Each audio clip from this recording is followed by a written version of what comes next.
I am Jason Abraham, the Shadow Teacher 33.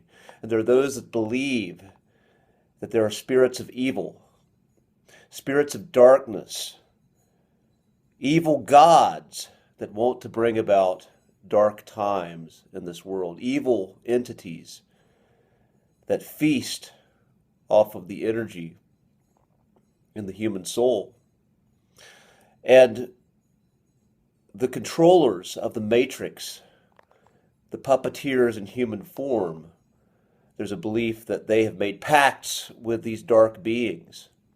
And right now there is great resistance to the agendas of these puppeteers and these dark agendas that are being rolled out.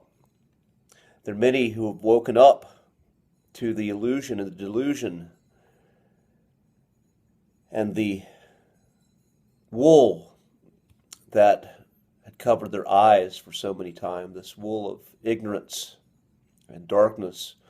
And now they can see, and they're standing up and pushing back. And many feel, as they've stood up in courage, stood up with conviction, that they've come under attack, not just of forces from this world, but forces from something beyond.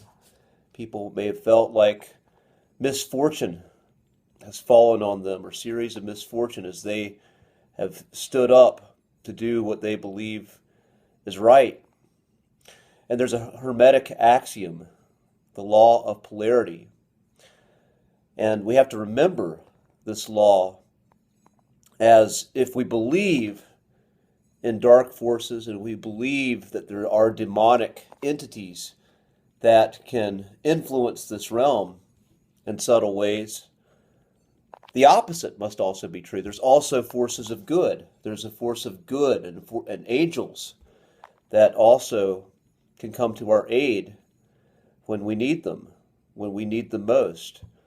There are forces of good that come to us when we humble ourselves in prayer, when we humble our hearts, when we ask for guidance from the one true Creator, when we align ourselves once again in service to the Spirit of good and humble ourselves in understanding what it truly means to live a good life and to be an upstanding, good human being.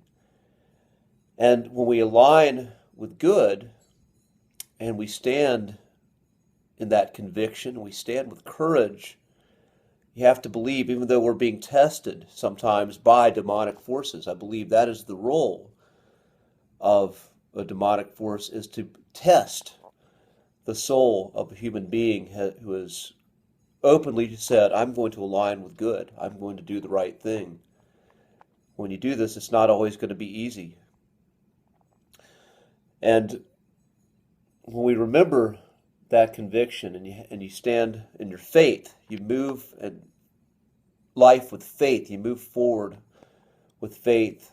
Doesn't mean, again, that you aren't going to suffer or experience some doubts, experience some pain in your heart, but ultimately having the faith that propels you forward and the belief that there is good in the world and that good is worth standing for, good is worth fighting for, good is worth speaking for, and that when you are in need, once again, the angels will come to your rescue. The angels will be there to protect you with holy energy. So with that being said, I'm going to end this transmission. Be strong, be well, my friends, and I will see you on the other side.